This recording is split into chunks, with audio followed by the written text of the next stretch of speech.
is game 2 of our wild card weekend of SEC basketball. The Tennessee Volunteers against the Georgia Bulldogs. When we come back to Stegeman Coliseum, Tim Brando and Barry Booker will be with you. We can't wait to bring you the action next. We're at Stegeman Coliseum. Singleton putting the ball up for Georgia. They trail by 5, just over 4 minutes deep into the opening half. Here in Athens, Georgia, Tim Brando, Barry Booker, happy to have you with us. Game 2 of our SEC doubleheader. As you see, Jawan Smith, who has been on fire to open this game. He's got 8 early points. Tennessee leads by 8. Stooks a bit too strong. And there's the quick outlet to Jawan Smith. Gives it up to Chisholm. Nice work inside by Georgia defensively. Jawan Smith all over the place. Jordan Howell answers with a 3. Duke Cruz had an opportunity for an easy one, but Tennessee will take the extra 3, and they lead it now 16-5 after that three-pointer. What a start for Tennessee, and I sense some anxiety on the Georgia side, Barry, with so much at stake today as we take a look at the players on the floor for both teams. Chisholm, Bradshaw, Jamar Smith, Lofton, and Ramar Smith, Newman, Brown, Gaines, Stooks, and Humphrey for these two teams. But I do sense that there is some anxiety for this Georgia team that has so much at stake. Let's get your Pontiac keys to the game, Barry. Well, Tim, the Pontiac keys to the game for Tennessee, as always, they want to force a lot of turnovers, create extra opportunities for themselves to score. And for Georgia, they have advantages inside. They are much more physical and big inside than Tennessee. They have to punish the balls on the backboards and with inside scoring. Well, we've already seen an example of Bruce Pearl getting what he wants in the turnovers, because Tennessee actually forced 3 turnovers in Georgia's first 4 possessions. Got this game going in an up-tempo fashion. Jawan Smith has been red hot. He's hit a couple of jumpers. He's moving the basketball very well. And Georgia, the anxiety, Tim, it's senior day. Levi Stooks and Steve Newman being recognized today, and it's a humongous game for the Dogs. Jawan Smith picked up that foul, his second timeout. Tennessee by 11, not quite 5 minutes gone.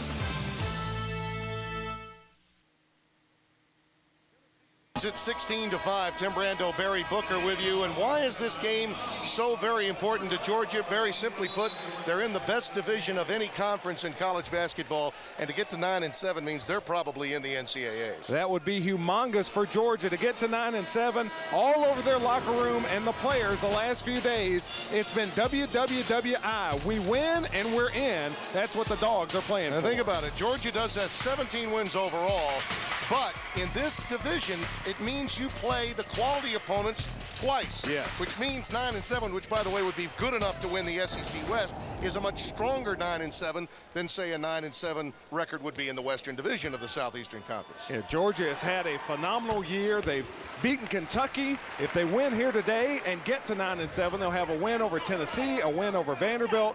They swept South Carolina. These Dogs have had a very strong year. Trying to answer a 9-0 run. As I mentioned earlier, I sense some of that anxiety. The other thing a victory would do today, Barry, would take some of the heat off in that first-round SEC tournament game.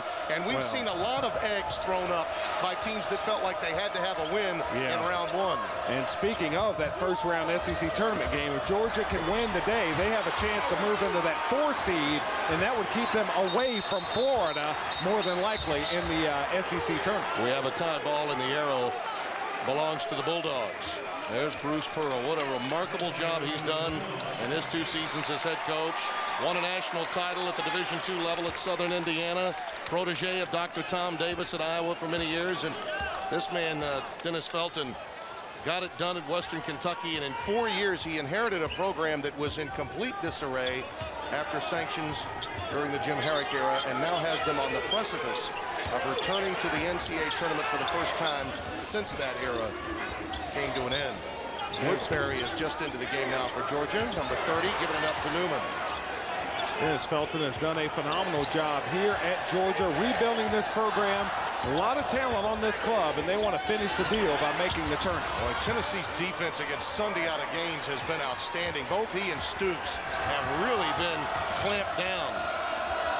Jordan Howell, number 15 in orange, along with Ryan Childress, who will take the deep three, and he drains it. Boy, everybody get into the act for Tennessee, and they lead by 12. And Ryan Childress playing with such confidence. He's only a 28% three-point shooter, 14 made field goals on the year, but he has been hot out there lately. Zacchaeus Brown tries to save it, does, to Levi Stooks. Tab trying to check him, he goes reversal, and it's taken out of there by Cruz. Poor pass, and Levi Stooks picks it off. Cruz just didn't lay that one out there long enough. Really a big day for Stooks. He was suspended for the game with Kentucky as Zacchaeus Brown hits. And this is, after all, senior day.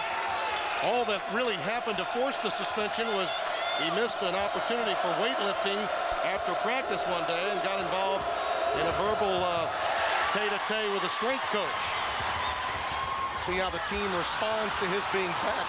He definitely felt that he let his team down by not being on that road trip to Kentucky.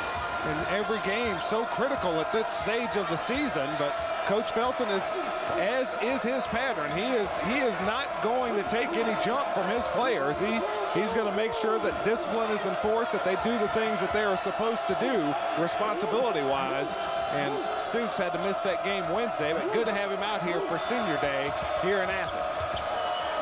Lofton finds Howell on the wing. Sundiata Gaines comes out of there with it, looking to push, does not have numbers, wisely gives it up. Zacchaeus Brown inside. You'd think Tennessee would struggle in trying to check Brown, but so far, so good. And there's a quick outlet again. And Josh Tabb is fouled, the freshman from Carbondale, Illinois. Home of course, Southern Illinois. As you look at some of the scores already, some surprises today. Arkansas beating Vanderbilt. And that Mississippi win today was huge in our first game of our doubleheader.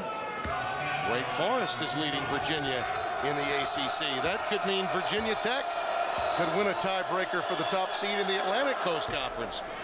So all the precincts have yet to report. We've got games today as well as tomorrow that have impact on seeding for conference tournaments and likely at large bids for the big tournament, which begins in a couple of weeks. Congratulations in order for the Ole Miss Rebels sharing the SEC Western Division crown. A great turnaround. Incredible job by Andy Kennedy getting that club to 8-8 and giving them a chance to play their way into the NCAA tournament. Alabama will play Mississippi State tomorrow. Alabama would be looking to get to 8-8. Mississippi State would be looking to also be in a position to not only win and tie Ole Miss, but also get the #1 seed with a tiebreaker into the conference tournament. They're assured a bye already. Great job by the Rebels. Dane Bradshaw and company will take a respite. They've been very active on the defensive end, forcing turnovers early. Play that forced Billy Donovan's team into 20-plus turnovers, and that's what the Volunteers have been able to do all season long. The Vols have the defensive shield up today. They have five steals, the 5 turnovers by Georgia on 5 steals, and that creates offensive opportunities for the Vols when they not only force turnovers, but when they're steals and they can take it and run out in the other direction. That time Bradshaw stepped in, able to force a foul on Georgia.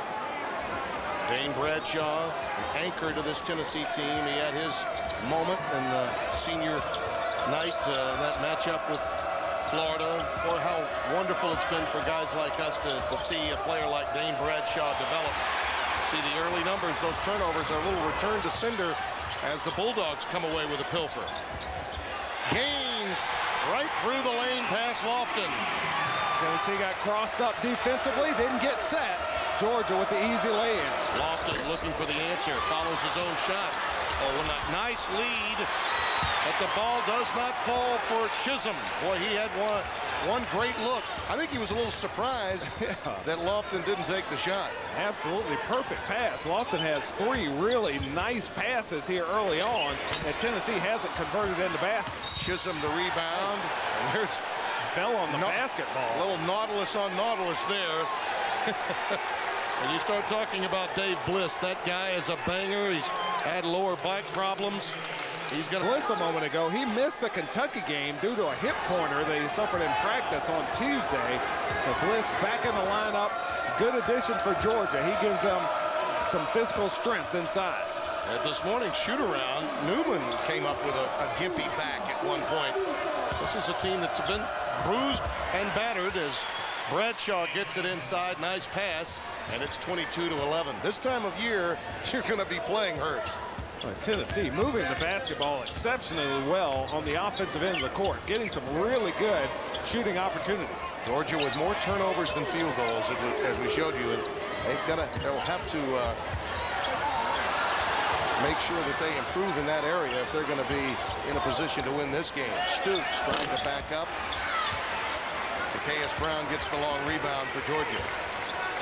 Georgia needs to get Tykeus Brown involved in this game. Give him some opportunities close to the basket. Gaines with that superior upper body strength of his.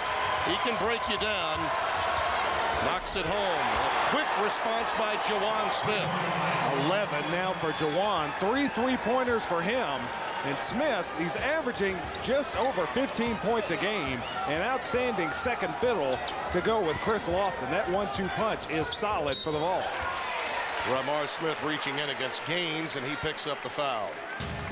Sundiata, let's get 9 points for Sundiata Gaines already in this ball game. Made a good adjustment too there, Barry, to not pick up the player control foul. Bradshaw was going to do everything in his power to pick up a charge, and Gaines has the ability to adjust in midair. Such a good point guard. Sundiata, not a true point guard when he arrived on campus at Georgia, but forced into that role. Has been a 3-year starter at the point for the Dogs, a really effective player. Sundiata Gaines for Georgia. Corey Butler's in the game along with Rashad Singleton. Butler number 23. Singleton 45. Gaines from way downtown. Butler trying to keep it alive. Fighting off Chisholm. Now he's on the deck with Tab and will be whistled for the foul. Good hustle by Butler. In there scrapping, trying to come up with the basketball as it rattled around. Butler almost had it there. It bounces around. Then he got the basketball, but found a little bit of Josh Tabb's leg as well. Tripped Tabb, pulled him to the floor. And a little bit of elbow to go with it. You see the three-point shooting. Tennessee lives with that. And they're also getting quick possessions, which is something Bruce Pearl loves, with 20 on the shot clock. And that's deep into the clock for a Tennessee offensive sequence. Howell comes up empty on the wing. They beat you with possessions and quicker opportunities to get more shots. That's the Pearl philosophy, isn't it? Fans, follow our coverage of SEC basketball also. Is what Bruce Pearl was telling us today. It's all about we annoy you. We're like a gnat on defense. We can't pressure you the entire 40 minutes, but we'll get our share of turnovers, and I want my guys to get more opportunities at shots. That's it. And Tennessee, they don't come with that withering pressure constantly, but they like to apply it right away, hope that you'll turn it over as you're passing it in bounds, and then they want to get their defense set, make you play against a set defense if you don't turn it over right away. Childress for three. Sundiata Gaines looking to push. But Tennessee's defensive transition has been there all afternoon. Woodbury giving it up to Butler. Singleton gets away from Childress inside, finds Woodbury for three. That was a good find by Singleton. He had a layup, though, and he just turned to the basket. But big for Georgia to get that three. Well, they actually ruled it a two. It's now a 27-17 game. Ramar Smith, that last deuce. Volunteers now by 10. And a reach-in foul committed by Josh Tabb. Timeout. 7:55 remaining. Bruce Pearl's club trying to get the second-best record in the conference with a victory this afternoon. Lincoln Financial Crew, as I mentioned, that three-pointer was scored a deuce rather than a three, and the scoreboard operator here inside Stegeman Coliseum credited the three, so it's actually 27-16 rather than 27-17. And very active defensively, crowded the Georgia players, and again, senior day, it's such a big game for Georgia. The pressure's on them, and they have not responded well to this point. Singleton on the putback was fouled. Woodbury thought he had it, but it came off the front iron, and the foul does go against Ryan Childress. 1 for 5 on threes to this point. They were 1 for 14 in that game in Knoxville that lost to Tennessee 82-71. A game that Tennessee absolutely had to have. Playing without Lofton, they were able to win that game against Georgia, and that helped them just kind of hang on while Lofton was out. And they have really gotten it together since he returned. Georgia gets a second opportunity off the missed free throw. Woodbury loves that spot. Takeas Brown over Cruz. And that's almost unstoppable for Bruce Pearl's defense. I mean, they're just not that big underneath the Volunteers. Georgia needs to find those big guys inside. They need to get Takeas Brown active in this ballgame. Lofton lowered the shoulder, and Corey Butler gets the player control foul from Lofton. And that's his second. There's Takeas Brown up strong, laying it back home. Georgia needs to feed him inside. He had to go get that one off the offensive glass. But Takeas Brown can absolutely dominate this game if given the opportunity. See, the turnovers have evened out after a sloppy start for the Bulldogs. They've controlled the offense a bit better in the last 10 minutes of play. There's Brown again, feed and fanning. He took an extra step. Good job by Georgia, giving Brown that opportunity, giving them the feeds inside. Lamar Smith coming back onto the floor for Tennessee, giving Lofton a break with that second foul. Yep, so an opportunity for Georgia with the high-scoring Chris Lofton sitting down on the bench. I don't think he's scored today, though. Well, both he and Stooks have been shut out. There you see the Aaron scores. Vanderbilt losing to Arkansas. That is a shocker. And again, you're talking about a coach and a team playing with a sense of desperation. Yes. The edict has come down. We were there earlier this week. And how about Wake Forest if they could pull that off? Kansas in another great game Texas was involved in. Won by 4 today. It seems like every time Texas plays a game, it's going to overtime or a 2 or 3 point game. Wake Forest did actually win that game. It's gone final. Vanderbilt has lost to Arkansas. That game is a final as well. So what that means over in the Atlantic Coast Conference is that a Virginia Butler gets the 2 at the line, and Georgia has carved into that double-digit Tennessee lead. It's a 7-point deficit. Georgia playing this 1-3-1 zone defense. It's giving Tennessee trouble. The 1-3-1 zone is not a defense that you see all that often. With Georgia kind of spreading out with their defense, forcing Tennessee to play in an uncomfortable way, and Lofton out of the game, so the ball is not able to stretch that defense. Takeas Brown with the putback flush. Well, he's not getting the post up, but Takeas Brown crashing the offensive boards, making his own opportunities. Crowd is on its feet. Ramar Smith. Oh, the iron unkind. Cruz goes back up with authority. That's technical. He was woofing right in the face of Rashad Singleton. And Joe Lindsey and Bert Smith immediately teed him up, and Bruce Pearl knows it. Great play by Duke Cruz. He has had a problem. He's picked up a few technical fouls this year. Slammed it home. The young man playing with passion, playing with emotion, but you just can't go that far. And the officials not going to allow the taunting after the slam dunk. And I don't think there was any malice intended. He just fired up. Yeah, he's fired up. But in doing it in front of the face of any opponent, the officials have been told it's a point of emphasis. You cannot taunt. You cannot give any indication that you are disrespecting either an opponent or an official. Down by 6.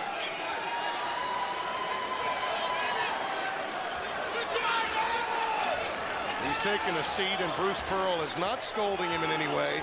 I think that's one of those intensity situations that a coach wants, particularly when he's on the road.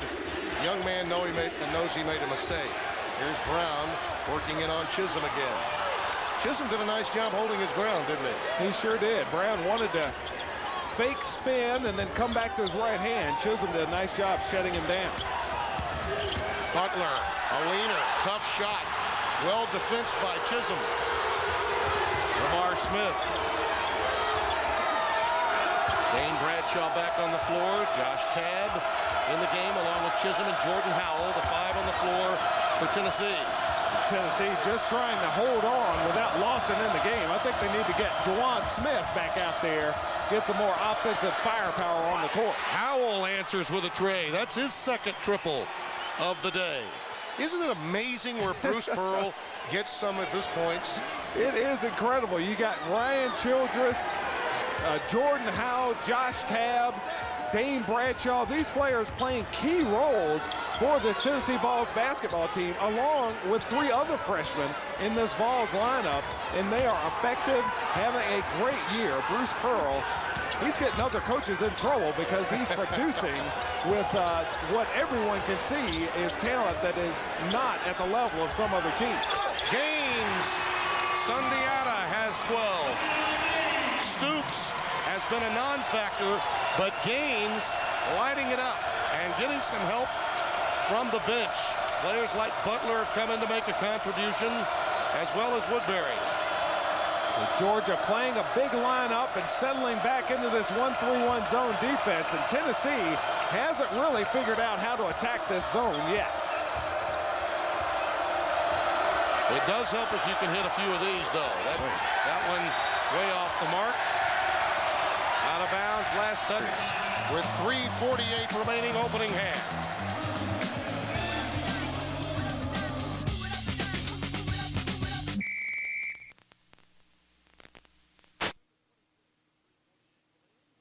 Tim Brando, Barry Booker, happy to have you with us. The announcers for this game, that would be us, Barry. Yeah, that's good. We are selected and compensated, it says here, by Lincoln Financial Sports. Any use of this broadcast without the express permission of the Southeastern Conference and Lincoln Financial Sports is prohibited. And as I've said many times, being compensated is one thing, but selected, that's big. That's critical. Yeah, you got it. No compensation without selection. You see Gaines and Brown between them, 7 of 10. The rest of the team really struggling. Levi Stooks, who's now back into the game, number 14 in white. A bit of an enigmatic start for him, given that game away. You know, sometimes chemistry can be disrupted when a player like him is out of the lineup for an entire game and then tries to get back in play after a quick suspension. And today's telecast is being brought to you in part by Dr. Pepper. I thought that Tennessee might try to get him back in the game, as here he comes, but he has 2 fouls. Lofton does as well, but Bruce Pearl, Tony Jones deciding that, you know, we need to get a little more firepower out there as Georgia is chipping away at this Tennessee lead. Well, what he's saying basically is, Juwan, I know you can play intelligent basketball, not pick up a third. He's just trying to get to the break. Yeah. with those guys playing with only 2. Georgia back into a man-to-man defense. As Singleton has gone out, Georgia has the personnel now to match up a little better and play man-to-man. Bradshaw on a blow-by, lost it. Taken away by Tykeus Brown. He needs help and gets the timeout. He was trapped. Dennis Felton he's smiling. He didn't see Newman, who was right there in a position to take the ball from him, but he simply was a bit stressed out with that trap, and he decided to call a timeout. We'll return after this message from the University of Tennessee. Stegman Coliseum, the side here in Athens, Georgia. I marvel at the work they've done to refurbish this place, make it more basketball friendly, get the fans closer to the arena floor. Had a chance to speak with the first family of Georgia athletics, the Dooleys, Vince and his lovely wife Barbara. I had a chance to visit with today, and they're really proud of the job Dennis Felton has done. To see Newman get involved, And just in making this facility, upgrading it to a point where it's fan-friendly and you can really feel the intensity, that was done under his administration. The lighting, what they've done inside this bowl with the new seats. This is a beautiful basketball facility, and Dennis Felton and the Dogs have given them some good basketball to watch here lately. Brown against Bradshaw inside if Georgia can get to him. Tennessee's lead, which was at double digits, as high as 11 at one point. Now down to 2, and there's a walk by Woodbury. Nice job moving the basketball. Newman and Stooks this year. I think one of the key moments of this Georgia season came when Newman hit that one in Arkansas. Yes. At a time when no one was winning road games in this conference, Georgia was able to come away with one. Newman hit 3 3-pointers in the last few minutes of that ball game to help Georgia steal one in Fayetteville. Way to see the drought for the Volunteers, and it continues. Newman clears to Sunday out of games. No points so far for Chris Lofton. Turns it over. Bradshaw again forces it. Ramar Smith rejected by Newman, but a foul. Dennis Felton can't believe it. Newman felt he had a lot of leather. He did. Great block by Steve Newman. It's Tennessee getting Georgia into a scramble mode, forcing that turnover. Nice move by Jawan Smith, but Newman able to recover. He got all basketball, but sometimes you just don't get that call. He did bump him a little bit around the waist area as he's going for that block play. And Dennis Felton still getting his licks in.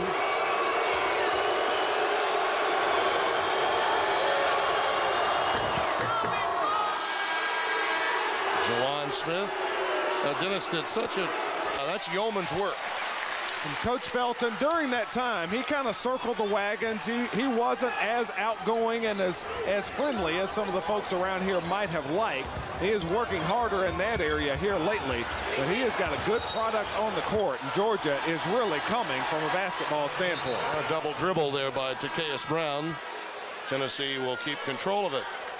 I think Bruce Pearl knows that this has been a critical period, these last 10 minutes, with both Smith and Lofton sitting for the bulk of the period, and his team retaining this lead, just holding on prior to the intermission. And Lofton, the SEC's leading scorer, no points so far, yet Tennessee still leads by 3. I think his injury and missing 4 games, the Vols learning to play without him, will really help this club in the long run. And remember, they did go 1-3 without him, have gone 6-1 since his return. Even if he's struggling, you have to respect his presence on the floor, so it matters that he's back. Stooks halfway down the cylinder and out. Chisholm the rebound for Tennessee. The Vols 8-3 in SEC play with Chris Lofton in the lineup. He is a difference maker. A little out of control that time, was looking for a bump, didn't get it. Sunday out of games. Turns it over again. There's Bradshaw. How many times is he involved in a loose ball situation? Chisholm has it and calls the timeout. 32.4 remaining. Well, timeout on the floor as the teams discuss their strategy. You should too. Get someone to talk with you, not at. You talk to Charles Schwab. You discuss what Dennis Felton's done of late. What about Bruce Pearl and the impact that he's had not only on his team, but this conference? Well, we've got the Charles Schwab's sponsorship here, so I'm thinking about asset management and what Bruce Pearl has been able to do with this club. He is 43-17 with personnel that you would have thought just getting to 500 these last couple of years would have been an accomplishment. He has just been phenomenal, getting production from freshmen this season, getting production from the likes of Howell, Bradshaw, Josh Tabb. Bruce Pearl is doing a phenomenal job not only promoting his club and his program, but he's getting results on the court. And even when Chris Lofton is struggling, as he is today, you see what he does on the year. It leads the conference in scoring, and in field goal shooting percentage, just 5th. I mean, for him to be an offer, yeah, and them to be up by 3 tells you about the productivity of Pearl and his program, the essence of what his program is about. Yes, his program, his system, they are able to create opportunities for their players, put them in situations where they can be successful. Tennessee now playing for the last shot of this first half. Up by 3, just trying to get to the locker room with this lead and without getting in more foul trouble. And you look out on the floor and you see 4 scores for Tennessee. Look out for the big score, number 5. Chisholm missed a dunk. Stays with it. Good defense on the putback by Tennessee. And Bruce Pearl's in disbelief. He cannot believe that Shaw created a shot that was that good, and they could not get it to fall. Georgia trails by 3 at the break. Halftime activities upcoming here from Stegeman Coliseum.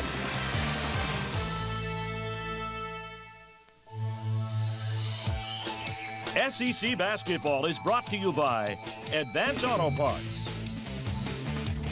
by Sonic Drive-Ins, LFSports.com to check out the Toyota Info Center. The Toyota Info Center on LFSports.com, your online destination for our coverage of Barry Booker, which we're talking about an outstanding play of Juwan Smith, and he truly has been incredible in this game. They've needed his 11 with Chris Lofton shut out. Yeah, Chris Lofton, no points, but the second banana. Juwan Smith, the big number 2, a dozen points, 3 out of 4 from three-point range. Juwan having a big day for the Vols. You know, I got the indication that Tennessee was playing very good defensively on the wings to shut out Stooks as they did.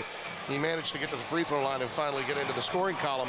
But it seems that Georgia has responded also by saying, you know what, we can return to sender. We can steal just as well off of you as you can off of us. That's really what got them back in the game. Yeah, their defensive pressure, although Georgia had the 10 turnovers in the first half, their advantage is inside. They need to get Takeas Brown rolling, and then if they can kick out for open three-point shots, that's the way the Dogs need to attack here. All right, let's take a look at our Advance Auto Southeastern Conference standings, the drive to the championship. Now, Florida gets Kentucky tomorrow in a game that'll be nationally televised.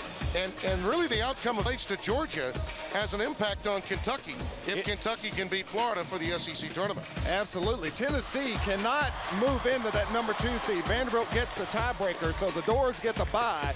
But Tennessee can lock up the 3 seed with a win. And as you mentioned, Tim, Georgia and Kentucky fighting to get the 4 seed in the East, which would be humongous because that gets you in the day side of the bracket away from Florida. Yeah. It looks like Kentucky will have to play Florida on Friday night at the SEC tournament. How about that? As you look at the Western Division standings, congratulations to Andy Kennedy.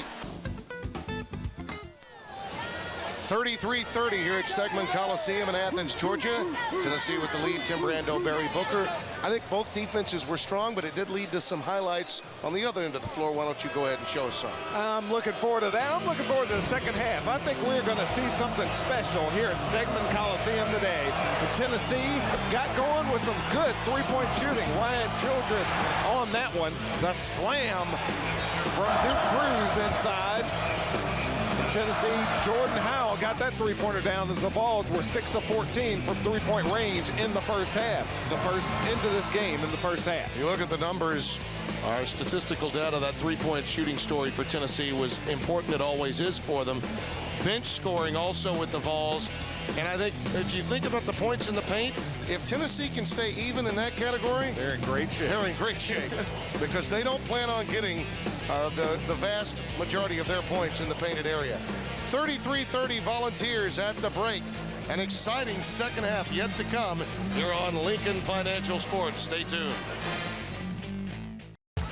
So much action, and yet so little time remaining in the regular season. The last half of regular season action you'll see here on Lincoln Financial Sports before we get you to the tournament.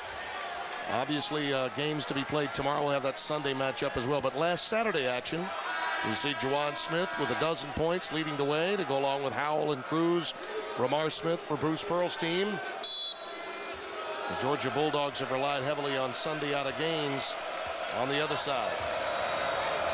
Let's see if the Vols can get Chris Lofton going. No points in that first half for the SEC's top scorer.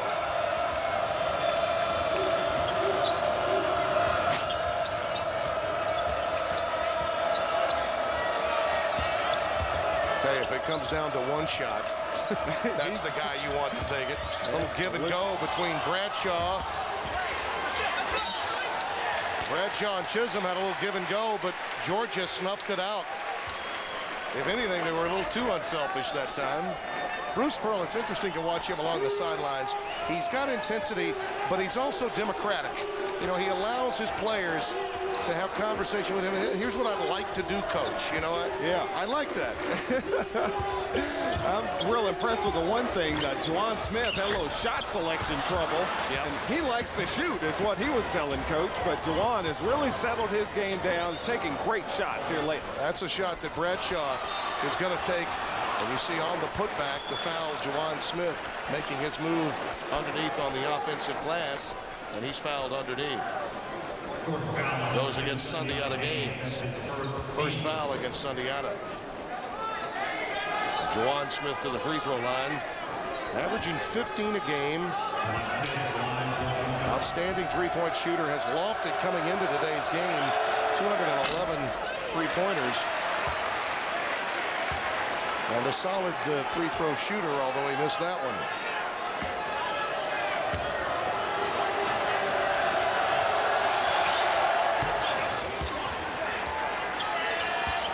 Tennessee by 4. Just underway second half. Not quite a minute gone by. Fortunate for the Dogs at Darrow to save that possession. Newman. Oh, missed a chippy. Could have used backboard that time, and then the foul of frustration afterwards. And you think also about a senior getting some encouragement here from his coach. Newman able to get to the basket. Ramar Smith just backed right off him. Didn't want to commit that foul. Basically giving up on that play, but Newman still couldn't get it home. And that was his third foul as well. That's his spot on the floor. He likes that room right there. And that is not easy. Running down the court at full speed, pulling up right at the three-point line as he received the ball. Newman, a big jumper to pull the Dogs within 1. Why shoot from 3 feet when you're better from 20? Some guys, like me, a little more comfortable farther away from the basket. He's a bigger guy, but he's more of a face-up perimeter player. He could have used the backboard to his advantage in that shot that he missed. A lot of guys just aren't comfortable using the glass, are they? Yeah, most guys are either, well, it's facing the basket guys or back to the basket guys, and it's hard to go the other way. Newman, definitely a face-up guy. Oh, Brown would have counted had it gone. He got the foul underneath. Ken Pearl endowed a scholarship, a $100,000 scholarship in the name of Dane Bradshaw for his many contributions. He really is the epitome of student athlete, isn't he? He absolutely is. Dane Bradshaw has had a great career in Knoxville, and great that the Pearl family recognizes Dane Bradshaw's value and wanted to recognize him with that scholarship. Chisholm gives it up. Smith on the wing. Brown here at Stegman amped up. Lofton, oh, what a nice job defensively. That's a breakaway. Humphrey's pass for Stooks deflected by Chris Lofton. Smith got hit in the noggin. Yeah, an elbow to the face here, and that came from his own teammate. Childress trying to fight for that rebound, caught his teammate inadvertently. Juwan Smith on his feet, and okay, if Georgia's drawn even, I think that's the first time we've been tied since 0-0. Well, they get a chance for their first lead right here. Isn't it always friendly fire, by the way? That's dangerous. Just as dangerous. Humphrey from downtown. Billy Humphrey, the sophomore, gives Georgia their first lead. Timeout. Tennessee. They know what's at stake. The SEC tournament seeding process, but even better, an NCAA chance might lie in the balance. Big jumper from Billy Humphrey, the 41% three-point shooter, hitting a big one to give the Dogs the lead.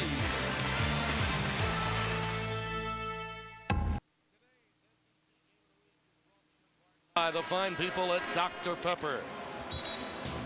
And here's Billy Humphrey giving Georgia their first lead of the day. The screen by Steve Newman at the foul line Humphrey able to pop behind that screen and drain a big three-pointer. Georgia has come out firing in the second half. We haven't mentioned yet the loss of Mike Mercer. And, you know, I think sometimes the tournament selection committee always is wary of the loss of a significant player. They would have been of Lofton had he not gotten back to Tennessee. Mercer, I mean, other than Gaines, obviously, and Stooks, was a significant offensive force. And guys like Humphrey and Woodbury have been called upon to answer the challenge offensively. And you know what? They have. They sure have. Georgia has been 4-1 since they lost Mike Mercer. They are playing well. Mercer, their second leading scorer, had started every game this season. A big loss for the Dogs, but they are compensating nicely. Injury to his knee cost him the rest of the season. And it happened deep into the season, too. Shot clock at 2. Chisholm, oh, that's going to count. That's going to count. What presence of mind by Jawan Smith. Nice work. He and Lofton. Great to see Mercer looking on. They're upset. They believe that that was a shot clock problem, that there should have been a 35-second call. But I thought it was a quick move by Lofton to save it. He and Jawan Smith. Well, we are getting up and down right now. Tennessee coming right back with Ramar Smith banking home a jumper. Thank you. Sunday out of games. Dennis Felton has a few more words for Tom Lopes on that defensive sequence. He can't let it go. Great point guard play. Sunday out of games. Thank you, sir. May I have another as he will step to the line. Ryan Childress got the foul.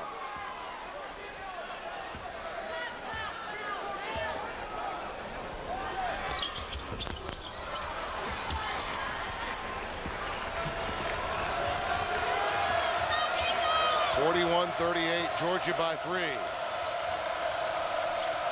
Chris Lofton out of the game right now, but again, no points for Chris Lofton as the Dogs have done a nice job defensively on him, but Lofton has just never gotten into the flow of this game. He hasn't. He is sitting on the bench right now. Ramar Smith, Jawan Smith, Cruz has come onto the floor, as well as Ryan Childress and Josh Tabb, the 5 on the floor. Childress threw that one up from the hip. Here's Levi Stooks. Wisely pulls it back as Tennessee's defense was quick in transition. Newman throws it away. Dennis Felton believes that ball was deflected. Wants an overrule, is not going to get it. Tennessee basketball when we return. As he did to put the ball in the hoop. Not quitting on that play. Now Lofton back in the game. Can he get going? Bradshaw, Jordan Howell, Lofton. Chris gets the ball fake and finally drains a triple. Right on cue from Barry Booker. Lofton knocks it down. Humphrey finger rolls past Bradshaw. Good drive from Billy Humphrey as Chris Lofton, Tim, the human 8-0 run. They can get him going. Steal by Newman. Pass Bradshaw. Wave it off. He took an extra step. Great hustle by Dane Bradshaw. After the turnover, never quit. He was able to force Newman to travel. As Newman able to gather the basketball, but a little shuffle there at the end. Got caught. And again, Dane Bradshaw doing the little things, you know? Yeah, that's not a steal. That's not a forced, well, it is a forced turnover, but it won't show up in the stat sheet under Dane Bradshaw's category. But a big play for the Vols to save 2 points. The crowd responding. You have to know the difference between a jump stop and a walk. Yeah. There is a difference. Gaines goes crossover past Howell. Big time play by Sunday out of games. So many excellent point guards in this league, Timmy. Sunday out of games among them. Trey Kelly, Ronald Steele at Alabama, Green at Florida, Abernathy at Ole Miss. Sunday out of games right in that class. I think Abernathy, the senior, is the reason why Mississippi clearly has a share of the Western Division crown. Without him, it would have been much more difficult for Andy Kennedy. And the teams that have struggled in the Western Division have all had point guard issues. Lofton again. Newman clears it. Humphrey looks to push. Gaines again. Brown follows. Fouled on the way back up. Duke Cruz will pick up the foul for Tennessee. A pretty drive a few moments ago. Sundiata Gaines, the excellent point guard, beating Jordan Howell to the basket. 3-year starter at the point for the Georgia Bulldogs. Sundiata very productive. He has 16 points today for the Dogs. Take a look at our Dr. Pepper scoreboard. Georgetown Hoyas winning. Wisconsin pushed, and of course UCLA. How about that loss today to Washington? Oh yeah, there's the Pac-10. So many good teams around the country. It is going to be a wide open NCAA tourney, and these Georgia Bulldogs trying to play their way into that opportunity to play for the national title. Newman's rainbow won't go. Lofton the long rebound. That's an offensive foul. Just a long day for Chris Lofton so far. Great hustle by Levi Stoops to cut Lofton off, force him to handle that back.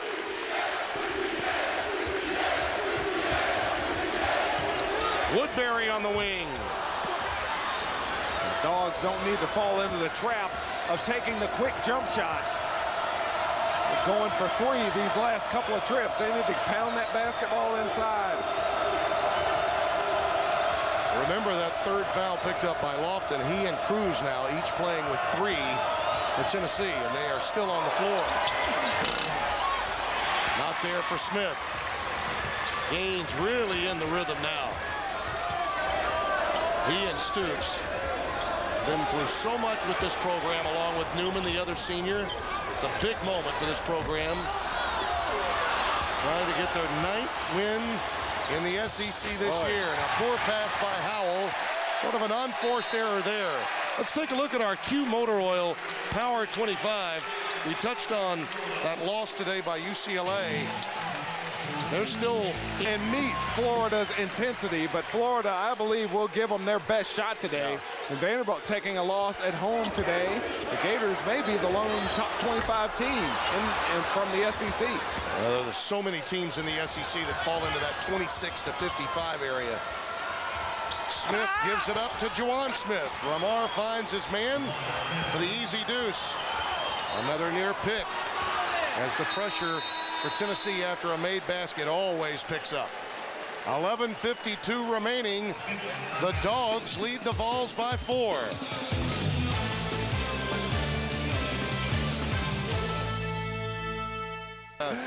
Hey, it's just basketball. Come on. That's right. Having a good time. Dogs up by 4, and once again, this critical game for Georgia. WWWI in the Georgia locker room. We win and we're in. Think the Georgia Bulldogs of an NCAA tourney bid possibility. There are a number of reasons why you have to feel that way, and in talking with Dennis Felton today, he certainly does believe that to be true. I think the major factor here is you don't want to go into the SEC tournament believing that you've got to win one. Yeah. If you go in believing that you could solidify yourself with one, there's less anxiety in those first round games. And we've seen many a team that felt like they had to win the first round game of the tournament absolutely come out flat. And Tim, if Georgia loses this game, they will fall to the number 5 seed in the SEC tournament. Their second round opponent would be Florida if they're able to advance, and they want no part of that. The iron kind to Ramar Smith, and it's 47-46. Georgia lead down to 1. Tennessee's turning up that full court pressure. Brown is fouled. Well, he cannot believe he missed that, and it could have been perceived as an intentional. Yeah. But he did make that subtle play for the ball that made it just a personal foul, not an intentional. And it works out for Tennessee as Takeas Brown only able to get 1 of the 2 foul shots down.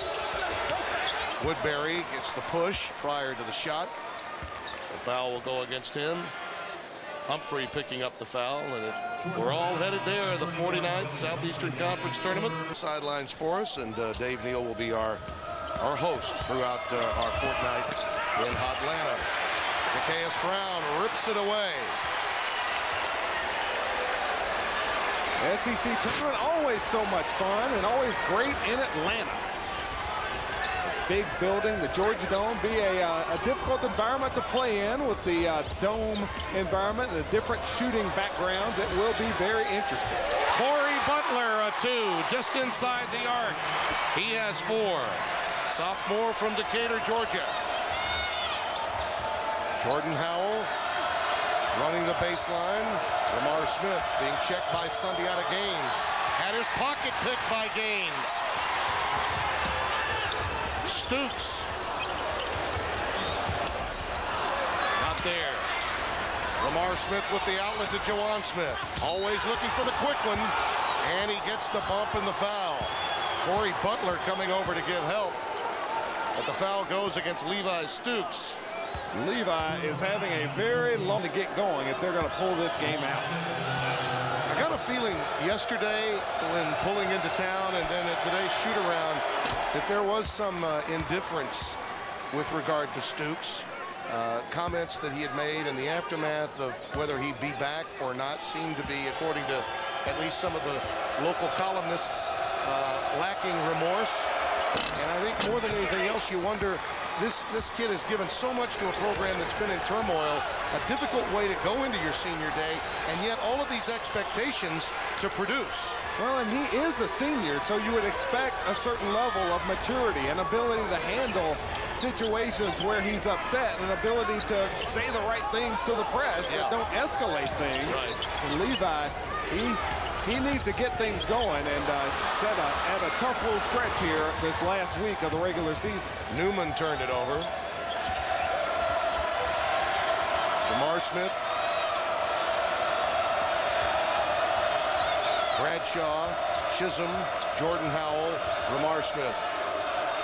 Jawan Smith sitting down for the moment. Nice pass to Chisholm. Boy, that was a beautiful move by Lamar, the freshman, Mount Clemens, Michigan, Martin Luther King High.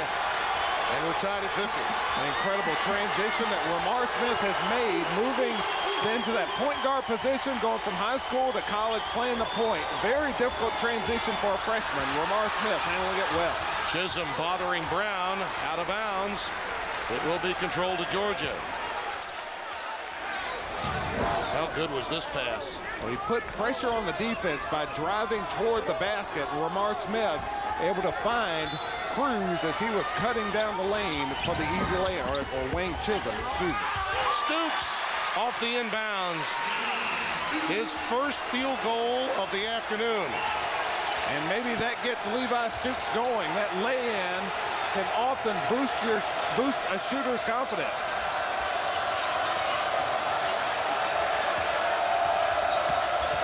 Lamar Smith, high arching off the glass. Just past Newman. And Lamar Smith picks up the foul. A little too much body on Sundiata Gaines. And Bruce Pearl a little disgusted with that foul. Timeout. Attack the glass. That's what the Vols and the Dogs are going to do the rest of the way. Of the NCAA tournament with a really good team led by Rod Grizzard, Irwin Dudley, a really strong club. In 01, they were left out. That's the last time Alabama's been left out of a tournament. Well, so here's the thing you've got to remember. Even if you lose games against top 50 RPI teams, that's better than beating a team that's got an RPI of greater than 100. See Kennesaw State on Georgia's schedule, an RPI of 272, I believe, and that dragged Georgia's RPI down, which was as high as 38 a couple of weeks ago. Shot clock winding down for Gaines. Howell gets the rebound. Tennessee now has 3 players with 3 fouls. Duke Cruz, Lamar Smith, and Chris Lofton. Newman and Humphrey each playing with 3 for Georgia. In a close one, particularly if there's overtime in the balance. You see a beautiful rejection by Levi Stooks against our man Jordan Howell along the baseline. Are you suggesting that was a weak tot that he threw up there? Yes, indeed. I'm saying that he was trying to be the bus driver, taking him to school with the fader. Yeah, you've been watching way too many commercials. I think so. Stooks, what a great move that was. How big time was that? And here come the Dogs, Timmy. Tennessee now with Ramar Smith and Jawan Smith, their primary scoring options. We'll see if those two are enough to carry the Volunteers down the stretch. Chris Lofton looks to come in on the next dead ball for Bruce Pearl's team. Jamar Smith trying to create that vacuum. Lamar Smith takes it into traffic. Sunday out of Gaines gets it right back to Stooks, who seems to be warming up a bit. Newman, a little hesitation early, and it cost him. Takeas Brown on the offensive glass, and he's fouled by Ramar Smith. Nice forward by Takeas Brown. Going in there, snatching that one as Georgia clinging to that two-point edge. That's 4 fouls on Ramar Smith. Jordan Howell leaves the game, and Chris Lofton checks in for him. It's the rebound.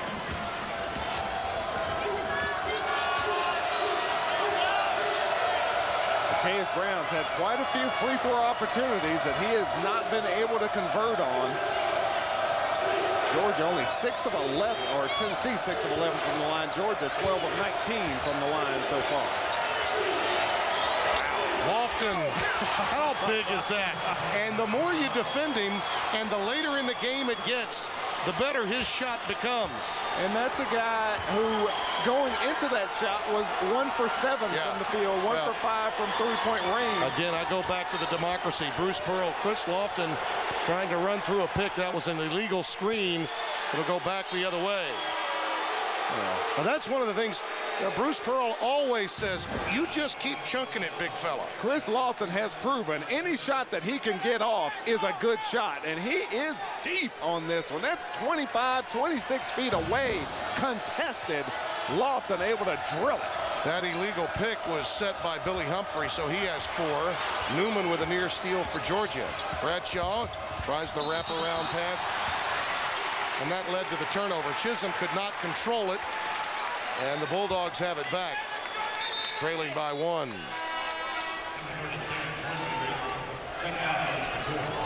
Earlier game today, Auburn and Ole Miss down to the wire.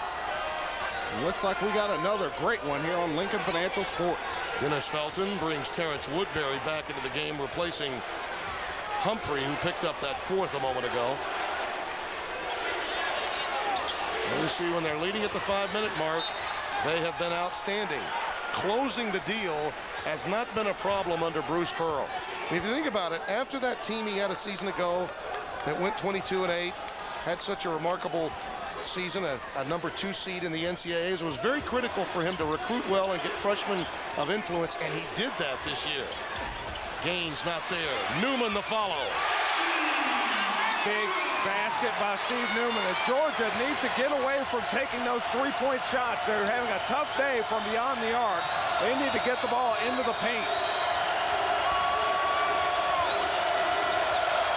But to finish what you were saying, Tim, Tennessee 36-2 under Coach Pearl when they lead or are tied in the last 5 minutes. Doesn't hurt to have number 5 on your side. Yes, sir. He drains another triple. 9 in the game after being shut out for the first 20 minutes from the floor. He was absolutely a non-factor early in this game. And Tennessee can't win without Chris Lofton getting involved, and he has here in the latter stages of this ball game. Brown had that ball deflected and stolen. Lofton all the way to the rack. What a move by Lofton. 8 quick points by Chris Lofton, and he actually is showing a little emotion there. After the basket goes down, Lofton backpedaling, giving it a little emotion, which you almost never see out of Lofton. He is excited to get out of the little slump he was in today. Chris Lofton has the last 8 points for Tennessee as he brings the Vols back. And we'll continue with more after this message from your local SEC stations. Shooters will be announced March 31st. Here's one of the greatest we've seen today. The best shooter this league has seen since Chris Jackson roamed the bayou Lofton draining three-pointers, driving to the basket. He has 3 made three-pointers today to move himself to third on the all-time made three-pointers list. 297 made threes on his career, third all-time in the league. And if he stays healthy next year, he'll be number 1. Colleague of mine, Seth Davis at CBS and Sports Illustrated, named him one of the magazine's best pressure shooter in the country. That's what he said of him. He's absolutely accurate. Yes, sir. Gaines with the shot clock winding down. Count that. Would that be goaltending? It's a shot clock violation. Yes. It looked like that was going to hit the rim. Well, maybe that was one in return for what happened a bit earlier, huh? Maybe. Officials hate hearing that. No, I think that if the ball is released a bit late, the buzzer goes off. Would not have mattered had it hit the rim. The violation would have occurred. Stoops a steal. There's a little anxiety there. Yes. Just took it in too deeply, didn't he? And Georgia trying too hard. They are pressing right now. They're forcing three-point shots. That turnover, as the Dogs have had several here coming down the stretch. A humongous game for the Dogs, and I think the pressure may be getting to them just a bit. So much at stake. Georgia at 8-7 in the league, looking to get to 9-7. Chisholm for 3. Oh, he buried it. A big tray for the freshman from Boulevard, Tennessee. Timeout. And the lead back up to 7 for the Volunteers. Chris Lofton draws so much attention. He creates so many opportunities for his teammates. Lofton, a beautiful pass to Chisholm for 3. We'll return after this message from the Southeastern Conference. This three-pointer coming up by Chisholm caps off an 8-2 run that has given Tennessee some distance for the stretch run, Barry. They have created separation as the ball, they've used that bench masterfully. Tony Jones, the assistant coach for Tennessee, handles the substitutions, and they have done a great job of keeping these players fresh, and that is why they finish games so strongly. Humphrey. That's a 2 just inside the arc. Billy Humphrey back into the game, playing with 4. Georgia continuing to take deep jump shots, contested jump shots. Now they're down by 5, but they need to attack in order to fight their way back into the game, not try to get it with jumpers. Bruce Pearl wants a timeout. Be a 30 with 1:44 remaining. These possessions become all the more important. And with timeout on the floor, the teams discuss the strategy.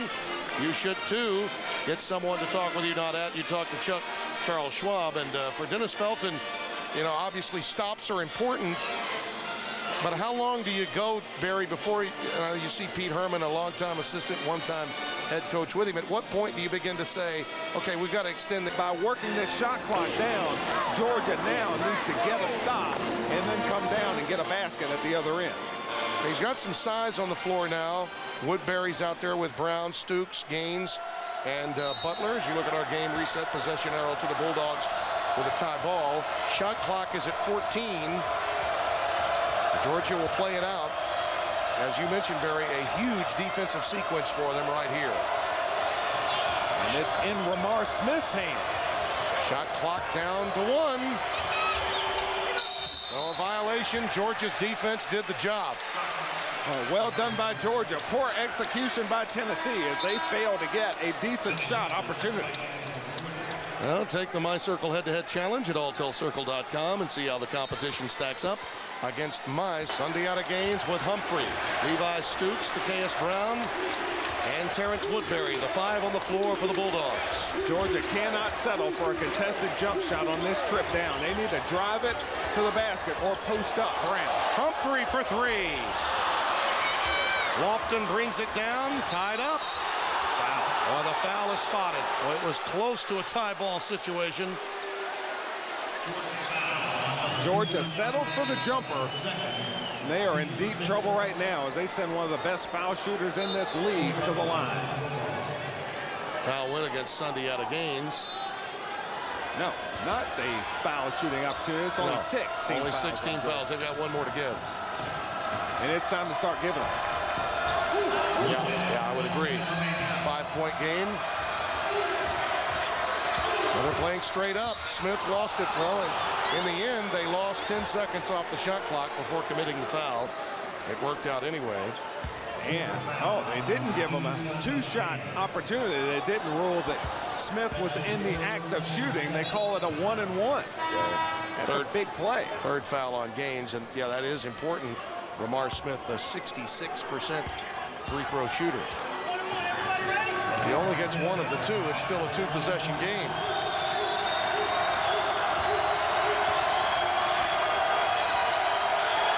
Look at our Dr. Pepper scoreboard. Games from across the country today. Big game today from this young freshman point guard. In double figures in scoring. He's done a nice job distributing the basketball and running this club. Well, let's face it, Barry, with Lofton out of the mix for 25 to 30 minutes offensively, Ramar Smith was money in this game. He came up big. He really did. Zacchaeus Brown gets the inbounds, needs some help. Gets it into Gaines' hands. Clock winding down on the Bulldogs. Sundiata takes it in and gets the bump. Just what Bruce Pearl did not want. Chance for the Dogs to score without time ticking off the clock, as they did use quite a bit of time. Tennessee's that pressure, we talked about it, kind of like a gnat. They're just after you, buzzing around all day. They forced Georgia to take quite a bit of time before they got the ball into the scoring area.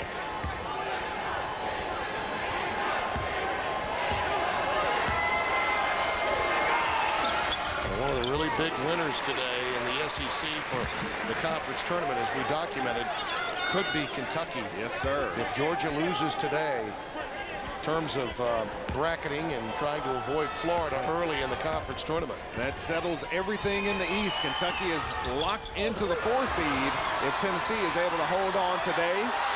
Florida, of course, first, Vanderbilt second, Tennessee picking up the 3 seed and also able to match Vanderbilt for the second best record in the SEC. So for 2 years in a row, Tennessee ends up with the second best record in this league. Just phenomenal what Coach Pearl has underway in Knoxville right now. Butler picked up that foul. Some offensive for defensive substitutions taking place now. Newman coming in for Brown. And again, a reminder, tomorrow, still a lot to be settled where the conference tournament is concerned over in the West.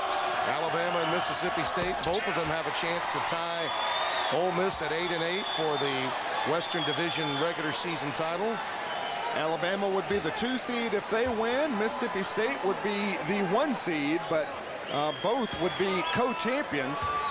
Ole Miss, I guess, pulling for Alabama at this point, trying to pick up the 1 seed from the West in the SEC tourney. Georgia needs a hoop and a timeout quickly. Time winding down on them. Sundiata Gaines takes it to the rack, and the foul committed underneath. The clock stops with 25.2 remaining. Well, the SEC tourney next. Alabama can fall all the way to a 5 seed from the SEC West if they lose that ball game tomorrow in Starkville, as high as a 2 seed with a bye with a win. Humphrey gets the triple. How important was that last free throw to make it a 3-possession game? Well, it means it's still a 2-possession game. Jordan Harrell's free throw means Tennessee is up by 4 rather than 3 after this triple by Billy Humphrey. Billy Humphrey's had a solid day. He's getting more playing time with Mike Mercer suffering the knee injury. Humphrey being called upon to do more, and he is stepping in and performing nicely. 7.7 seconds remaining. Georgia's utilized their final timeout, so they can't stop it again. They have to foul immediately. There still is some conversation among the officials in front of the scores table about time remaining. So I thought they had sorted out the problem prior to the ball being inbounded a moment ago. But Bert Smith and company still have a conversation going on with the Georgia bench. And don't forget the conference tournament coming your way next week. We'll all arrive in Atlanta late Tuesday, early Wednesday. And then after the practices at midweek, the action begins on Thursday afternoon. And there will be a few notable first day teams performing that are not accustomed to playing on the first day of the SEC tournament. Possibly Alabama. The Kentucky Wildcats will be performing on the first day of the SEC tournament. It will be a fun time. Atlanta, the big blue mist will descend upon the city.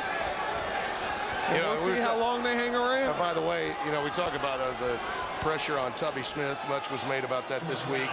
Mitch Barnhart, his athletic director, made a statement relative to Tubby Smith, and his reaction was one I thought was interesting. I thank him for the vote of confidence, which I thought was a touche on the part of Tubby. That was my reaction to what he had to say. After you win a game, and after Kentucky beat Georgia the other night, suddenly he was great again. He was great. But if they lose to Florida, if they lose to Florida tomorrow, they will go in. The expectation will be for Kentucky to roll in Catlanta and win the SEC tournament. It always is the case. And as my friend, the sports information director at Kentucky, Tony Neely, always tells me, the expectation at Kentucky is very simple. Just win your next game. Yeah, every game. If you do that, you're fine. But when you fail to do that, you're going to catch a lot of heat. The last 4 games for Tennessee. So much is made of the way you play your last 10 games. That's not too shabby. This is the Maryland of the SEC. This is the hottest team right now in this conference. 4 straight against ranked opponents coming down the stretch. The Vols are solid, looking strong, heading into the NCAA tournament or into the SEC tournament, and just showing that they can do it in lots of different ways, even without their big gun, Chris Lofton, having a humongous day. Well, this is giving us a lot of time to promote the upcoming games in the tournament, but the clock is continuing to wind after the ball is in play. It went down to 5.9 just a moment ago. Well, they got the right 2 guys to give a little extra time to. Well, this is a way to extend the game. I don't know it's necessarily the kind of way Dennis Felton would want. It is a 2-possession tilt. Gaines has got to throw it up, and he does. And the Tennessee Volunteers move to 10-6, 22-9 overall. Dennis Felton's club drops to 17-12, 8-8 in league play, and these are the Eastern Division standings as of now.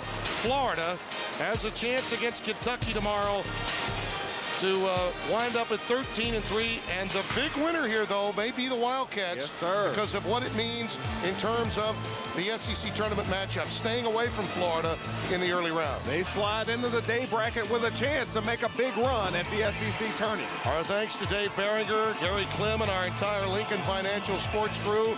You've been watching exclusive coverage of the Southeastern Conference. For Barry Booker, Tim Brando from Athens. So long. We'll see you at the SEC tournament in Atlanta.